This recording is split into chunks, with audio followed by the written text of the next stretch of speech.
Okay, wait a minute. Hello. No no, मैंने अपना PhD complete कर लिया है। नहीं, पब्लिकेशन नहीं, कोई हेल्प नहीं चाहिए। Thank you, thank you. I guess you can able to relate this sort of call, जहाँ पे कि आपको बोला जा रहा है कि आर यू डूइंग पीएचडी, आपको पब्लिकेशन का कुछ सपोर्ट चाहिए, like Scopus, SCI publication, you know, I think you can able to relate. So यहाँ पे इसी के ऊपर हम बात करेंगे। So this is sort of scam. Scam क्यों है, वहाँ पे हम बात करेंगे, समझेंगे इसको, सो दैट जो इसमें you know all the trap sort of thing जो यहाँ पे जाना चाह रहे हैं, वो जो टेम्पटेशन है, शायद किन्हीं को मैं रोक पाऊँ, और क्यों रोकूँ ये भी हम डिस्कस करेंगे। सो हम पहले स्टार्ट करते हैं इसको पीएचडी के साथ रिलेट करके। ये रिलेट हो सकता है आपका एकेडमिक लाइन पे भी, जहाँ पे आप जॉब पे हो, रिक्वायरमेंट है यू नो पब्लिकेशन का, स्कूपर्स का, एससीआई का, thesis something you are writing, और लेट्स से आप एक प्रोजेक्ट पे काम कर रहे हो, तो ये वहाँ पे भी रिलेटेबल है। तो PhD journey you know it is not that easy, and आप सोच रहे होगे कि यू नो एक टाइम बाउंड के अंदर मुझे हो जाएगा, जैसे कि यू नो बैचलर और मास्टर डिग्री पे होता है, जैसे 3-4 साल में आप कर लिए, और यहाँ पे भी ऐसा हो जाएगा। ऐसा नहीं है, यहाँ पे 3 साल मिनिमम है, आप उसको 4 साल, 5 साल, 6 साल और भी ज़्यादा हो सकता है। तो उस फेज पे क्या होता है, कभी कभी हम फंस जाते हैं इन सॉर्ट ऑफ इन मेज, और एक जो पाथ होता है इन बिटवीन, कहीं पे हम रुक जाते हैं, हमारा काम शायद आगे नहीं बढ़ पाता है, पब्लिकेशन नहीं हो पाता है। तो इन दैट फेज क्या होता है, हमको बहुत सारा दिक्कत होता है, टेंशन भी होता है कि मुझे कैसे निकलना है, कैसे करके जल्दी से एक पब्लिकेशन कर दूं, मेरा गाइड खुश हो जाएगा, जो रिक्वायरमेंट है इंस्टीट्यूट का वो भी फुलफिल हो जाएगा, और मैं अपना थेसिस लेके सबमिट करके निकल जाऊं जॉब करने के लिए और further you know post doc वगैरह करने के लिए। तो उस पेज पे आपको शायद जो कॉल मैं इनिशियली आपको बात कर रहा था, ऐसा एक कॉल आए, और वो लोग आपको बोल रहे हैं कि we are there for you, हम आपके लिए स्कूपर्स, एससीआई पब्लिकेशन सपोर्ट करेंगे, इवन थेसिस लिखने के लिए भी सपोर्ट करेंगे। एंड यू थिंक अरे यार नहीं तो हो पा रहा था, अभी मैं हेल्प ले लेता हूँ, and you know that you are getting into that trap. हमारे मन में ये है, and we are aware of it, but still हम उस ट्रैप में पड़ते हैं, हम परखते हैं कि यू नो क्या करना है, कितना मुझे पे करना है, एंड फाइनली सब कुछ हिसाब किताब हो के आप वहाँ पे पेमेंट भी कर देते हो। ठीक है, पेमेंट तक ठीक ही है, पेमेंट पैसा गया, एक हद तक चलो मान लेते हैं कि पैसा गया, बट वो पैसा जाने के बाद आप सोच रहे हो कि आपका रिक्वायरमेंट फुलफिल हुआ। यस, हो गया, यू नो आपका मैन्युस्क्रिप्ट वो लोग बना के दे दिए, 2 पेपर आपका डिमांड था, 1 की 2 पेपर वो भी लिख के दे दिए, एंड वो एक्सेप्ट भी हो गया एक जर्नल पे, जो वो लोग ने सजेस्ट किया है कि आपने कहीं पे सबमिट किया है। अगर वो लोग ने सजेस्ट किया है उसको हम ध्यान पे रख के यहाँ पे बात करेंगे। जैसे कि कोई एक स्पेशल इशू का कॉल था, वो लोग बोले कि इस जर्नल पे आप सबमिट करो, एंड हमने जो पेपर बना के दिया है वो वहाँ पे एक्सेप्ट हो जाएगा।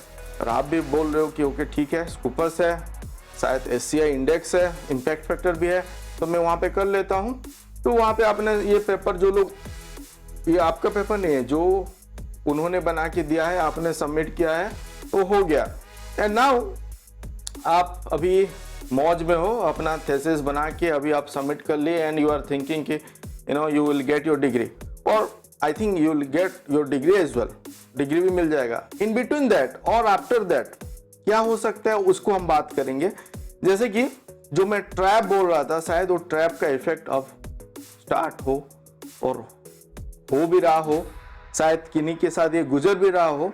बहुत सारा यू नो एक्सपीरियंसेस स्टूडेंट का they have shared with me, and even through my colleague also I get to know, जो कि मैं यहाँ पे शेयर करने वाला हूँ, and it may not be applicable for all, though we need to know कि क्या हो रहा है, एंड कि क्या क्या चीज़ को हमको यू नो सतर्क होना चाहिए, और हमको नॉलेज होना चाहिए, सो दैट आप वही गलती ना करो जो दूसरे कर रहे हैं, एंड बाद में आप पछताओ। तो वही हमारा मोटिव यहाँ पे। तो यहाँ पे ट्रैप क्या है कि आप यू नो सोच रहे हो कि मैंने तो पे किया था, अच्छा एक काम था, मैंने देखा था 1018 में भी उसका सिमिलरिटी इंडेक्स 10 की बिलो था, तो दिक्कत क्या है, और पब्लिश हो गया अच्छा जगह पे, तो यहाँ पे दिक्कत दो चीज हो सकता है। फर्स्ट वन, जो काम था वो प्लेजराइज्ड वर्क हो सकता है। सर नहीं है, 1018 पे बिलो 10 आया, it is not that simple. अगर आप समझोगे प्लेजराइज्ड क्या है, क्या क्या चीज में प्लेजराइज्ड होता है, तो हम उसमें बाद में बात करेंगे। बट यहाँ पे क्यों नहीं है, मतलब क्यों प्लेजराइज्ड हो सकता है, क्योंकि वो लोग डिफरेंट सोर्सेस से जो अवेलेबल है, आपने शायद एक बेस पेपर की एक सीट पेपर उनको दिया है कि आपका थीसिस का जस्ट सिनॉप्सिस दे दिया है कि ये मेरा आइडिया है, वर्क आइडिया है, इसके ऊपर आप काम करो, तो वो लोग बना के दे दिए हैं। रिलेवेंट पेपर वगैरह सर्च करके वहां से उठा के कट पेस्ट एंड इमेज को थोड़ा बहुत इधर उधर से बना के, रिजल्ट फैब्रिकेटेड भी हो सकता है वो करके, शायद वो लोग आपके साथ मैटलैब कोड कुछ भी शेयर किए होंगे कि जो ऑलरेडी अवेलेबल है कहीं ना कहीं पे, जो आपको पता नहीं है, और आप सोच रहे हो कि नहीं अच्छे से काम हुआ है एंड जो बना है बहुत अच्छा है, but no, it is plagiarized. Sir क्यों नहीं आ रहा है अबव 10%? क्योंकि कहीं पे रीराइट किया हुआ होगा कोई एआई टूल के थ्रू, पैराफ्रेज्ड किया होगा कोई एआई टूल के थ्रू, और नॉर्मल टूल जो अवेलेबल है उसके थ्रू हो सकता है, एंड वो आपका 1018 में पकड़ में नहीं आ रहा है। तो सर प्रॉब्लम क्या है फिर?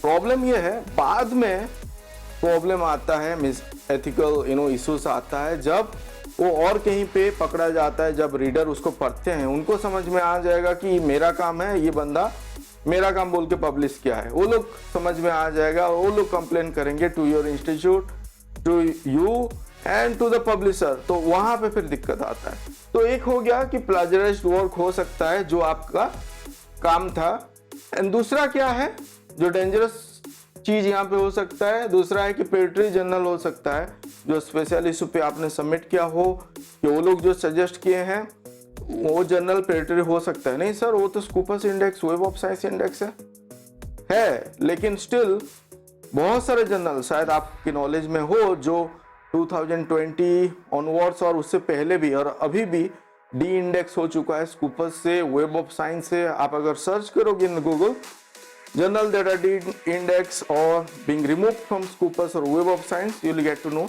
so many journal detail, and due to this sort of activity, अगर जर्नल को एक इशू में 10 पब्लिश करना है, वो लोग अगर 20-30 कर रहे हैं, पैसा लेके पब्लिश करो, निकल जाओ, तो वहाँ पे वो जर्नल भी निकल जाएगा स्कूपस और वेब ऑफ साइंस से। तो वहाँ पे ये पोएट्री जर्नल पे फंसना नहीं है, क्योंकि ये आपने सर्च नहीं किया, ये आपको दिया गया है, सजेस्ट किया गया है वहाँ पे सबमिट करने के लिए, क्योंकि आपने कहीं पे किया है और काम करवाया है।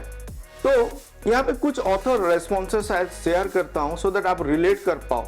It may not be directly related with this, but somewhere it is related. जैसे कि मैंने इसको SCI मागो से लिया है। SCI मागो पे जब जर्नल वगैरह हट गया है स्कूपस से, they have share their pen over there, वहाँ पे वो लोग अपना स्टोरी शेयर भी किए हैं और रिक्वेस्ट कर रहे हैं कि इसको मेरे पेपर को वहाँ से हटाओ, let me submit somewhere else, बहुत सारा। तो पहले यहाँ पे देखते हैं ही और सी, यहाँ पे वो बोल रहा है कि I have submitted an article to this journal.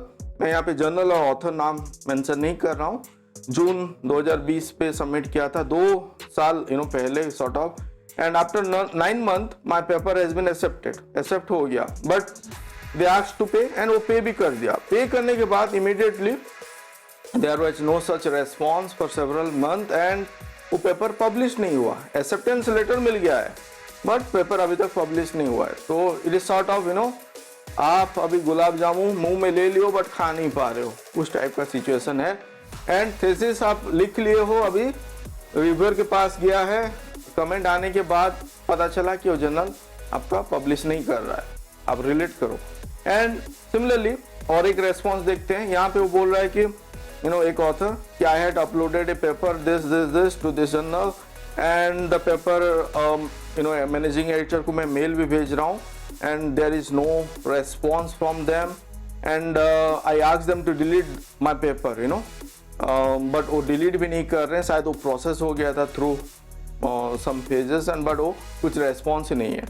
और एक रेस्पॉन्स देखते हैं, यहाँ पे वो बोल रहे हैं कि ही और सी, आई डू नॉट नो, वो हमको बता रहे हैं कि unfortunately this journal is no longer index in Scopus. I published an article which was accepted कुछ टाइम पहले, एंड जब वो पब्लिश होने के लिए गया तो स्कूपर्स में वो आर्टिकल नहीं आ रहा है, मतलब ऑथर प्रोफाइल में भी नहीं आ रहा है। तो क्यों नहीं आ रहा है? जब वो पूछ रहे हैं स्कूपर्स को भी, वो मेल किया तो पता चला कि वो जर्नल हट गया है स्कूपर्स से due to some reason, and उसलिए उसका पेपर भी इंडेक्स नहीं हो रहा है। तो ये हमको यहाँ पे बता रहे हैं कि this sort of journal are fake journal, their intention is to fake money and publish the paper, but they are not concerned about the quality so that the journal also lose their credibility। खो के scoopers से, web of science से भी हट जाता है। तो these are few things। तो अभी शायद आप सोच रहे होंगे कि सर हमारे से क्या रिलेशन, हम तो पैसा दिए, पे किए, अभी किसी को पता नहीं, हमारा थेसिस भी बन गया, हम निकल जाएंगे। But let's wait, Turnitin spectrum अगर आपको पता है, टर्निटिन में हम चेक करते हैं प्लेजरिज्म और ये सिमिलरिटी इंडेक्स हमको मिलता है, आप इसको रिलेट कर पाओगे। ये एक स्पेक्ट्रम बताता है ऑन प्लेजरिज्म, जो यहाँ से स्टार्ट हो रहा है ग्रीन एंड धीरे धीरे ऑरेंज होके डीप ऑरेंज इधर होते जा रहा है रेड कलर की तरह। दैट मीन्स ये सिविलिटी है इस साइड पे। यहाँ पे जो कुछ कोई कर रहा है डिफरेंट रीजन है, उस हिसाब से डिस्क्राइब किया गया है। तो लास्ट जो है यहाँ पे है कॉन्ट्रैक्ट चीटिंग, इसको मैं हाईलाइट करता हूँ। कॉन्ट्रैक्ट चीटिंग क्या है? जैसे ये डॉलर साइन है यहाँ पे, एंगेजिंग ए थर्ड पार्टी, जो कॉल आपसे आया था और वो कॉल पे आपने बात करके उनको आइदर पे किया है, पे भी नहीं भी किया है, यू पे और फ्री और kind of to complete an assignment and representing that it's your own work, वो आपने उनसे करवाया और अभी आप ऐसे बिहेव कर रहे हो जैसे वो आपका खुद का काम है। सो वो कॉन्ट्रैक्ट चीटिंग में आता है, जो सबसे ज़्यादा सिविलिटी में आता है in terms of plagiarism. And ये आप रिलेट भी कर सकते हो यूजीसी जो पॉलिसी है 2018 में, शायद यहाँ पे डायरेक्टली वहाँ पे नहीं है, बट वहाँ पे जो भी सिविलिटी होगा पनिशमेंट वही एप्लीकेबल होगा। लेवल आपका 4 आप सोच सकते हो, even the toppest one.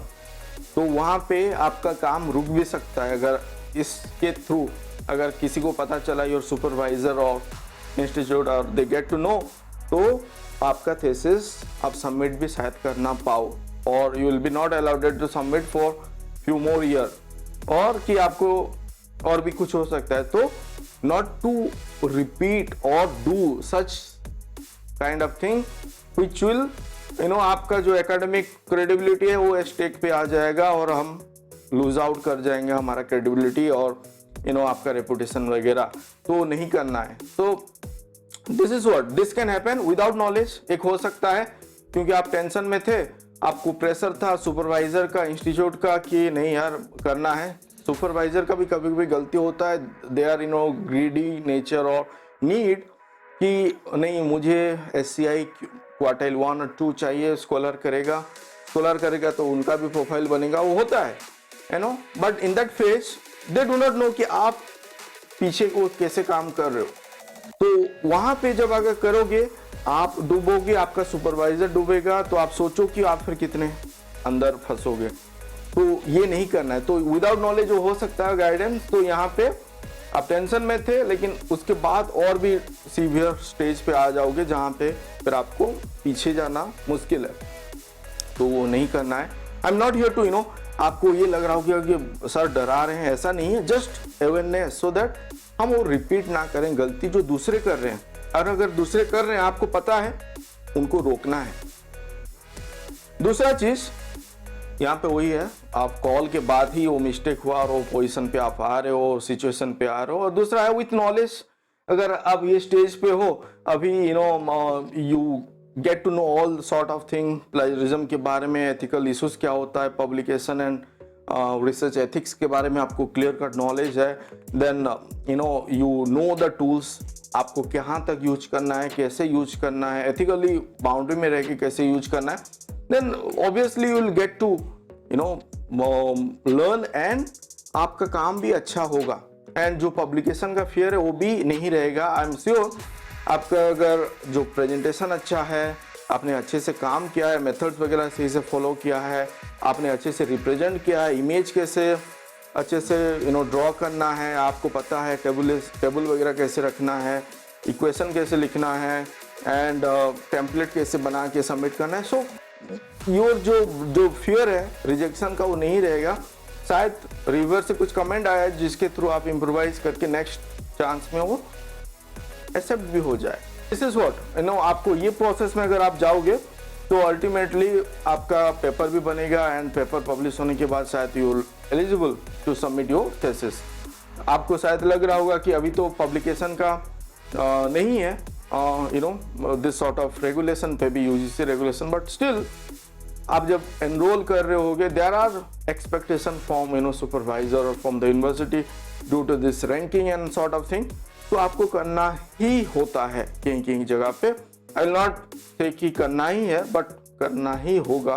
To be careful about few thing and then you learn adopt and आप अपने हिसाब से उसको सीख के करो and we are here to guide you. आप हमारा वीडियो वगैरह देखो, सीखो कि क्या क्या टूल कैसे यूज करना है with in that boundary that I was talking about and this is what you should follow in ethical way and I wish you best. अगर आप पीएचडी कर रहे हो और इवन आप इन द एकेडमिक फील्ड पे हो तो सही वे पे आगे बढ़ना है सो दैट वो जो जर्नी है लंबा हो एंड मज़ा भी आए उसमें, ना कि टेंशन भरा और आपको पता है कि कुछ होगा मैं फंस जाऊंगा, उसमें ना आप उलझ जाओ। And people are there to somewhere, few people are there to tell you कुछ नहीं होगा, चलो करते बाद में देखा जाएगा। And few are there to tell you कि ये गलत है, ये नहीं करो, ऐसे करके करो, ये सही है, all that thing. So it is up to you again and I will say कि आप बने रहो इस चैनल पे। डू सब्सक्राइब अगर अभी तक आपने सब्सक्राइब नहीं किया है। लेट अस नो अगर आपको कुछ डाउट है तो हम उसके ऊपर भी काम करके वीडियो वगैरह लाएंगे। Every week we have videos on this channel. So thank you for watching this video. Thank you again.